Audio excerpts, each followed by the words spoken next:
Hello दोस्तों, स्वागत है आप सभी का आपके अपने YouTube channel UP exam support में। दोस्तों, कैसे हो आप सभी लोग? आई होप आप लोग ठीक होंगे और इस महामारी के वजह से आप लोग घर में होंगे और अपनी पढ़ाई को कर रहे होंगे। आप सभी को पता है कि यूपी SSC ने पीईटी का जो नोटिफिकेशन है वो आउट कर दिया है और आपने आई होप आपने फॉर्म भी भर दिया होगा। अगर नहीं भरा होगा तो आप लोग 21 जून से पहले भर सकते हैं। तो आज से हम लोगों ने क्लासेस को स्टार्ट कर दिया है यूपी SSC पीईटी की, और जो भी सिलेबस है उसके अकॉर्डिंग हम लोग यहाँ पर क्लासेस आपको लेकर आएंगे। सबसे पहले आपकी थ्योरेटिकल क्लास होगी, मतलब इस क्लास में आपकी पूरी थ्योरी कवर की जाएगी, और जो दूसरी क्लास होगी उसमें आपके क्वेश्चंस को डिस्कस किया जाएगा। तो चलिए शुरू करते हैं। देखिए, सबसे पहले हम लोगों ने सिंधु घाटी सभ्यता को लिया है। यहाँ पे हम लोग सबसे पहले जीएस का जो हिस्ट्री का पोर्शन है उसको हम लोग कवर कर रहे हैं। तो सबसे पहले हम लोग जीएस के पोर्शन को लेंगे और हम लोग कोई चीज़ छोड़ेंगे नहीं, ठीक है। तो सबसे पहले हम लोग बात करते हैं रेडियो कार्बन C14 जैसी नवीन विश्लेषण पद्धति के द्वारा सिंधु घाटी सभ्यता की सामान्य तिथि जो है वो 2400 से 1700 ईसा पूर्व ही मानी गई है, और इसका विस्तार त्रिभुजाकार है। इसका विस्तार कैसा है? त्रिभुजाकार है। क्यों? क्योंकि देखिए, ऊपर जो है यहाँ पे आपका हो जाएगा जम्मू एंड कश्मीर में एक मांडा ज़िला है, ठीक है, और यहाँ पे हड़प्पा हो जाएगा, यहाँ पे आपका आलमगीरपुर हो जाएगा, ठीक है। तो ऐसा त्रिभुजाकार है इसका। इसके बाद हम लोग नेक्स्ट जो पॉइंट है, सबसे पहले आप लोग ये ध्यान रखिए कि जो 2400 से 1700 जो डेट बताई गई है वो किस विधि द्वारा बताई है? रेडियो कार्बन C14 जैसी नवीन विधि द्वारा बताई गई है, ठीक है। इसके बाद हम लोग जो बात करेंगे वो सिंधु घाटी सभ्यता की जो खोज की थी वो किसने की थी? 1921 में राय बहादुर दयाराम साहनी ने। देखो, जो हड़प्पा है मेन चीज़ है, सिंधु घाटी सभ्यता नहीं, हड़प्पा। यहाँ पे थोड़ा सा आप लोग ऐड कर लें कि हड़प्पा की जो खोज की थी वो राय बहादुर दयाराम साहनी ने की थी, ठीक है। ये याद रखिए आप लोग, कब की थी? 1921 में। इसके बाद एक और जो जगह है उसका नाम है मोहनजोदड़ो, ठीक है, मोहनजोदड़ो। अब मोहनजोदड़ो की जो खोज की थी वो किसने की थी? वो की थी राखलदास बनर्जी ने।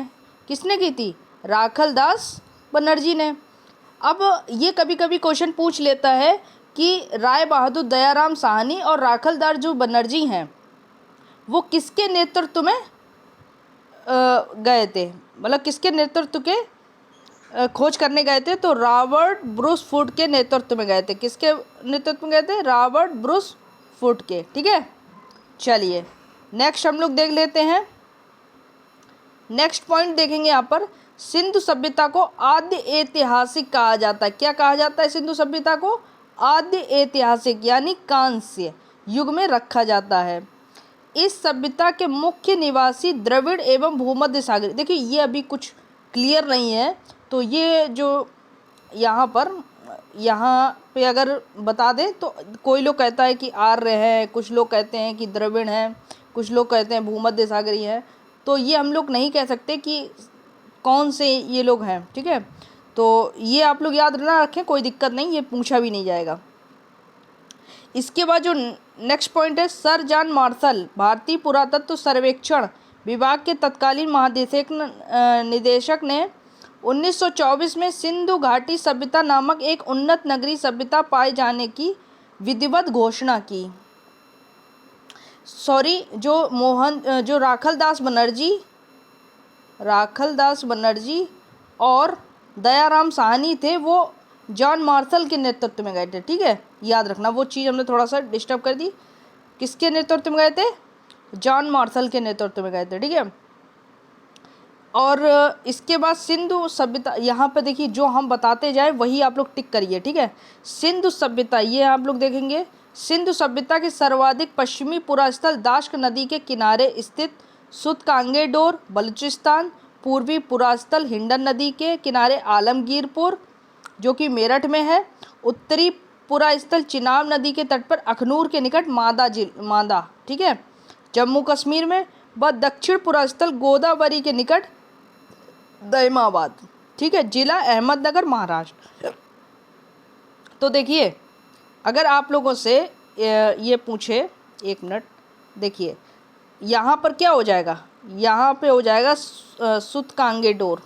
क्या हो जाएगा, कांगे डोर। ठीक है, यहाँ पे मांदा जिला हो जाएगा, मांदा जगह हो जाएगी।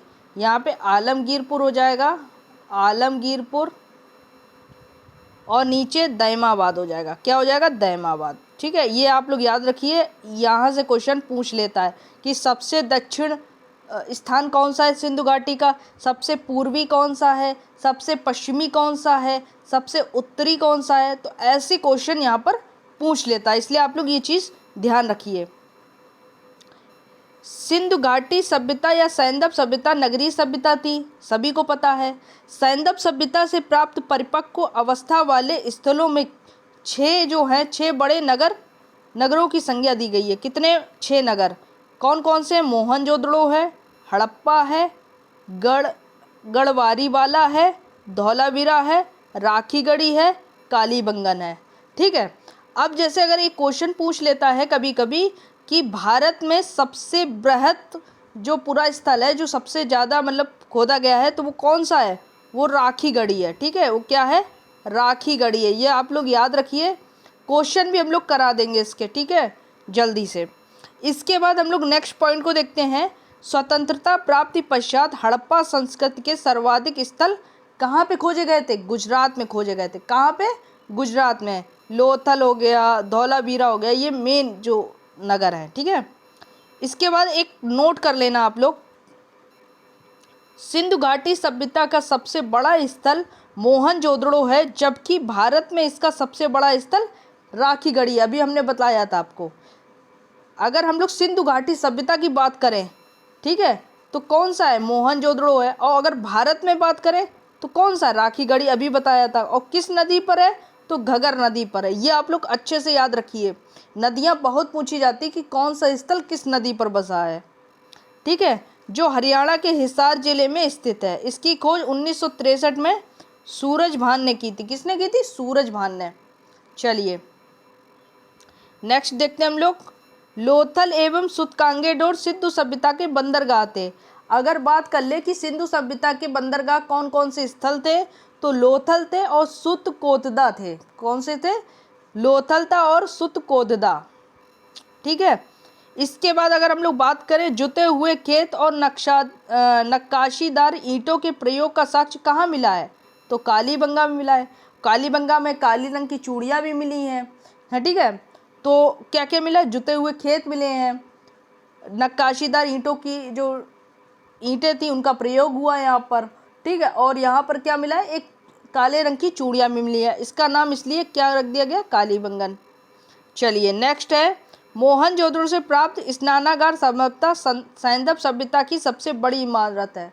जो मोहनजोदड़ो में सबसे बड़ा क्या मिला है, स्नानागार मिला है, जिसका उपयोग किस में किया जाता था, धर्म अनुष्ठानों के लिए किया जाता था। बड़े बड़े धार्मिक जो आयोजन हुआ करते थे तो वो यहीं पर हुआ करते थे। ठीक है, हॉल भी बने ना उसमें, कमरे टाइप के। इसके बाद अग्निकुंड लोथल एवं कालीबंगन से। अग्निकुंड भी कहाँ कहाँ से मिला है, लोथल से मिला है, कालीबंगन से मिला है। ठीक है, अब हम लोग बात कर लेते हैं मोहनजोदड़ो। किसकी बात कर ले, मोहनजोदड़ो से प्राप्त एक शील पर 3 मुख्य देवता पशुपतिनाथ की मूर्ति मिली है। उनके चारों ओर हाथी गैंडा चीता और भैंसा विराजमान है। तो कभी कभी क्वेश्चन पूछ लेता है कि इनमें से किस जानवर की मोहनजोदड़ो से प्राप्त जो मूर्ति है, मतलब शील है, उसमें किस जानवर की आकृति नहीं है। ठीक है, तो ये क्वेश्चन कई बार पूछा गया है, ये पीसीएस में पूछा गया है। ठीक है, इसलिए आप लोग याद रखिए। इसको थोड़ा सा आप लोग कर लीजिए, इसको भी कर लीजिए, आप लोग टिक कर लीजिए, बहुत अच्छे। इसको बार बार आपको पढ़ना है। ठीक है, चलिए नेक्स्ट क्वेश्चन हम लोग देखते हैं। मोहनजोदड़ो से नर्तकी की एक कांस्य मूर्ति मिली है। एक कांस्य की मूर्ति मिली है नर्तकी की। ठीक है, कहाँ से मिली है, मोहनजोदड़ो को। ये भी आप लोग टिक कर लीजिए अच्छे से। इसके बाद हम लोग नेक्स्ट देखते हैं, हड़प्पा की मोहरों पर सबसे अधिक एक सरंगी पशु का अंकन मिलता है। यहाँ से प्राप्त एक आयताकार मोहर में स्त्री के गर्भ से निकलता पौधा दिखाया गया है। इसको टिक करने की ज़रूरत नहीं, इसको सिर्फ हम लोग पढ़ लीजिए। ठीक है, मनके बनाने के कारखाना लोथल एवं चहुंदड़ों से मिले हैं। ये आप लोग टिक कर लीजिए। जो मनके बनाने का कारखाना था वो लोथल से और चहुंदड़ों से मिले हैं। ठीक है, चलिए नेक्स्ट देखते हैं हम लोग। सिंधु सभ्यता की लिपि कैसी थी? ये आप लोग टिक कर लीजिए। सिंधु सभ्यता की जो लिपि थी वो भाव चित्रात्मक थी और ये दाईं से बाईं ओर लिखी जाती थी। ये कैसे लिखी जाती थी? दाईं से बाईं ओर लिखी जाती थी। जब अभिलेख एक से अधिक पंक्तियों का होता था तो पहली पंक्ति दाईं से बाईं ओर और दूसरी पंक्ति बाईं से दाईं ओर लिखी जाती थी। ठीक है, कैसी थी लिपि? कैसी थी? भाव चित्रात्मक थी। ठीक है, और यह लिपि दाईं से बाईं ओर लिखी जाती थी। चलिए एक नोट करके आप लोग लिख सकते हैं कि लेखन कला की उचित प्रणाली विकसित करने वाली पहली सभ्यता कौन सी थी? सुमेरियन की सभ्यता थी। कौन सी थी? सुमेरियन की सभ्यता थी। ठीक है, सुमेरियन की जो सभ्यता थी वहाँ से सबसे पहले लेखन कला का विकास हुआ था। इसके बाद हम लोग बात करेंगे सिंधु सभ्यता के लोगों ने नगरों तथा घरों के विन्यास के लिए ग्रिड पद्धति अपनाई। ग्रिड पद्धति को मतलब क्या है कि जैसे एक रोड ये जा रही है, एक रोड ये जा रही है, एक रोड ये जा रही है, एक रोड ये जा रही, इस हिसाब से घर बने हुए थे। ठीक है, और इसके किनारे किनारे घर बने हुए थे।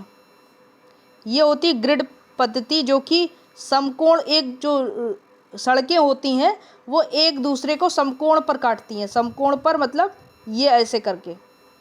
ठीक है, तो यही ग्रिड पद्धति होती है।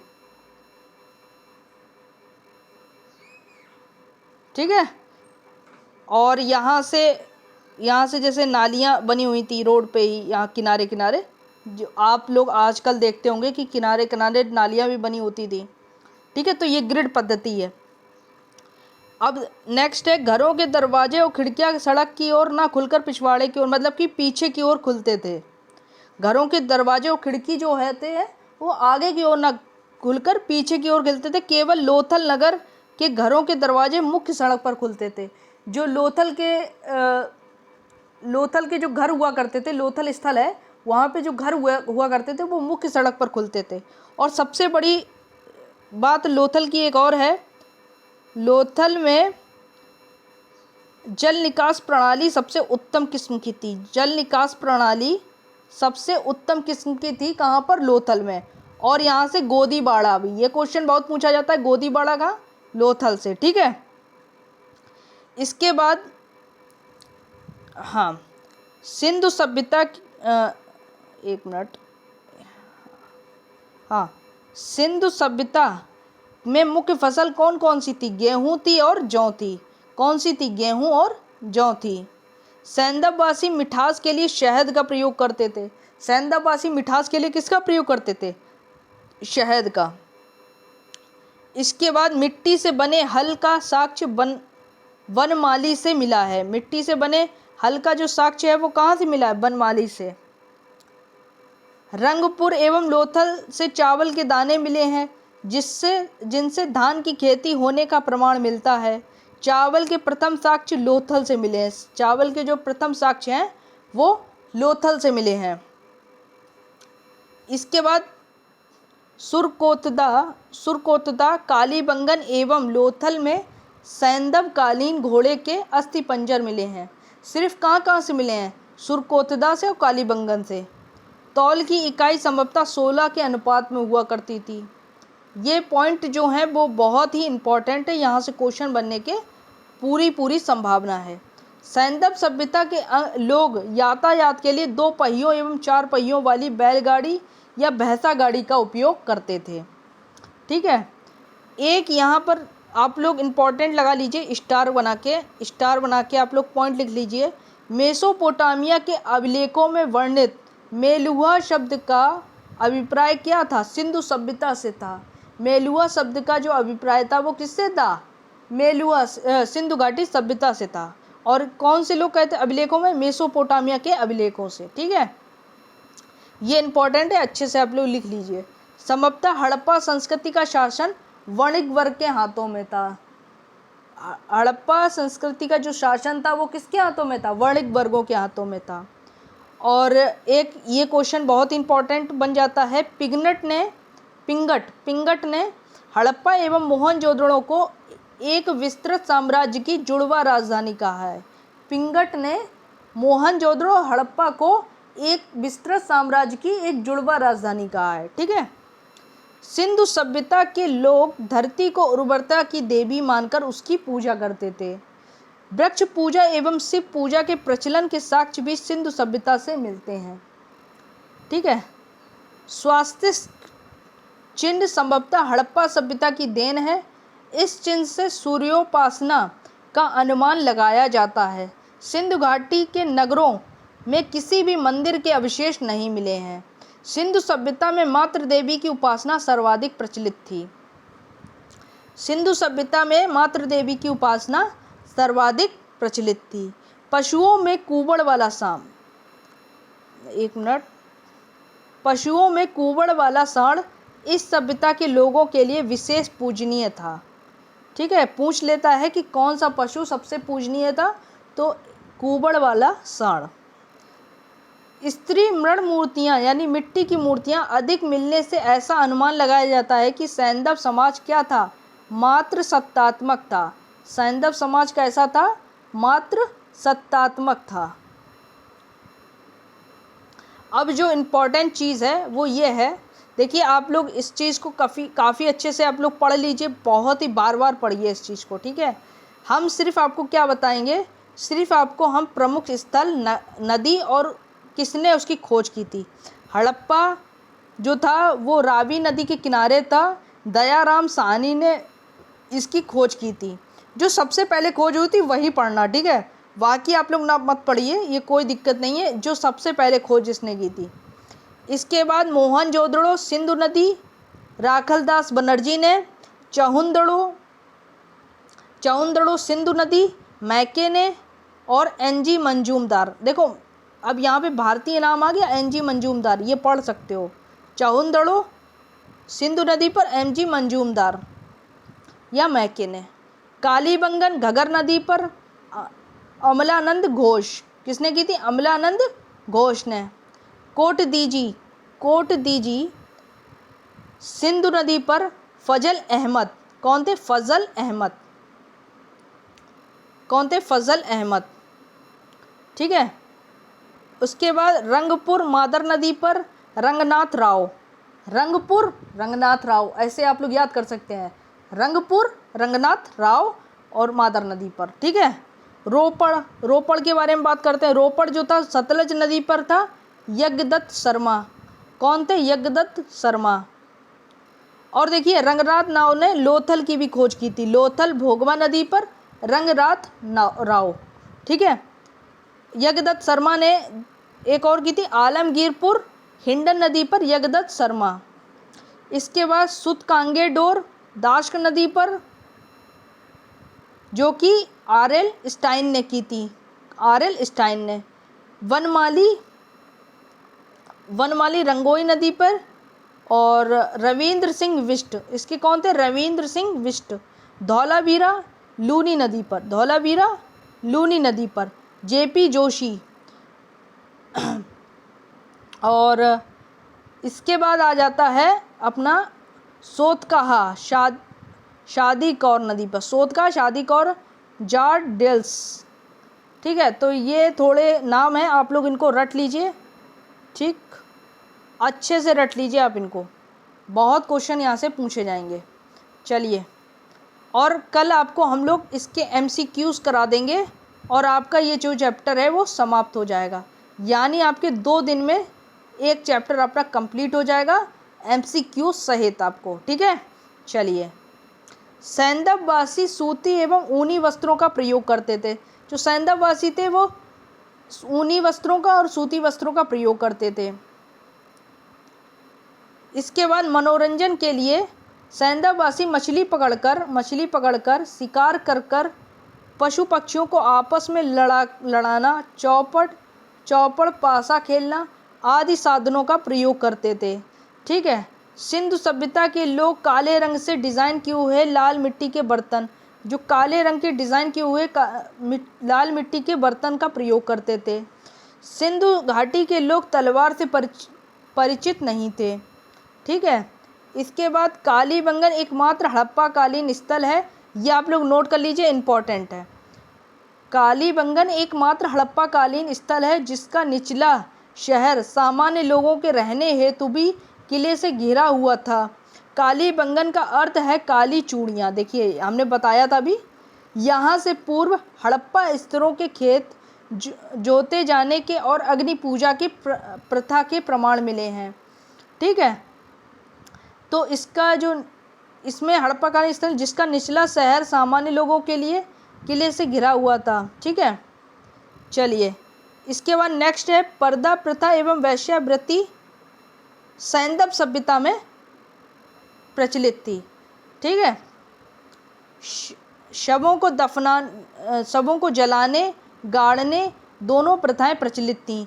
हड़प्पा में शवों को दफनाने जबकि मोहनजोदड़ो में जलाने की प्रथा थी। ठीक है, विद्यमान थी। लोथल एवं कालीबंगा युग्म समाधियां मिली हैं। लोथल में कालीबंगा में युग्म समाधियां मिली हैं। सैंदव सभ्यता के विनाश का संभवतः सबसे प्रभावी कारण बाण है।